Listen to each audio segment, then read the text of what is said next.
हमने न्यूरोट्रांसमीटर की पहले भी बात कर चुके हैं, बट क्योंकि टॉपिक में लिखा हुआ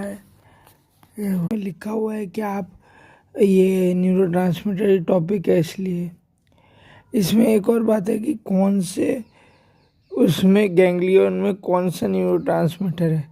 तो ये pre ganglionic the neurotransmitter are release at various. तो ये pre ganglionic synaptic acetylcholine होता है। Pre ganglionic synaptic acetylcholine, फिर ये भी एसिटाइल कोलाइन है, ये प्री गैंग्लियन। और पोस्ट गैंग्लियोनिक से सिर्फ नॉरएपिनेफ्रिन निकल रहा है।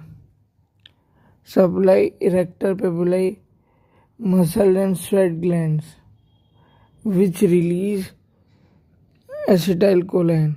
मतलब उसमें भी इरेक्टर पेपिलाई मसल और sweat gland acetylcholine neurotransmitter release कर दिया। तो ये तीनों में चीज़ कॉमन है कि इसमें एसिटाइल कोलाइन ही रिलीज हो रहा है। और आपको ये डायग्राम है नया वाला, ये मदद करेगा आपको। ये जो इरेक्टर पेपिलाई मसल है ये भी, हाँ देखिए। और अब इतना छोटा टॉपिक तो करेंगे नहीं, ये तो बहुत छोटा टॉपिक है। तो ये इसकी क्लिनिकल एनाटॉमी पे आ जाते हैं, क्योंकि वो छोटा टॉपिक था तो इसलिए इरिटेशन इसमें जो है इरिटेशन है। Irritation of motor nerve causes muscular spasm, mild tension of the sensory nerve causes triangling in muscle fiber. Severe, it causes pain along the distribution of nerve. Irritation of mixed nerve causes combined effects.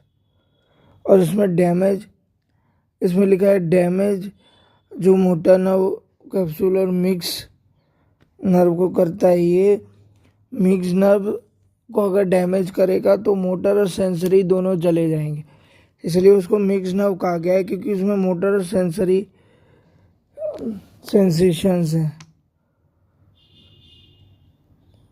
और दोनों ही बहुत important है।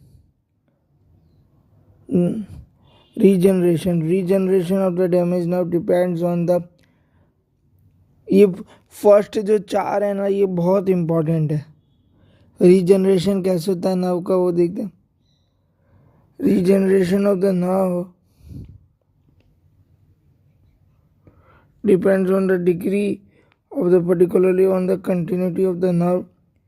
Different degrees of nerve injury are expressed by the following.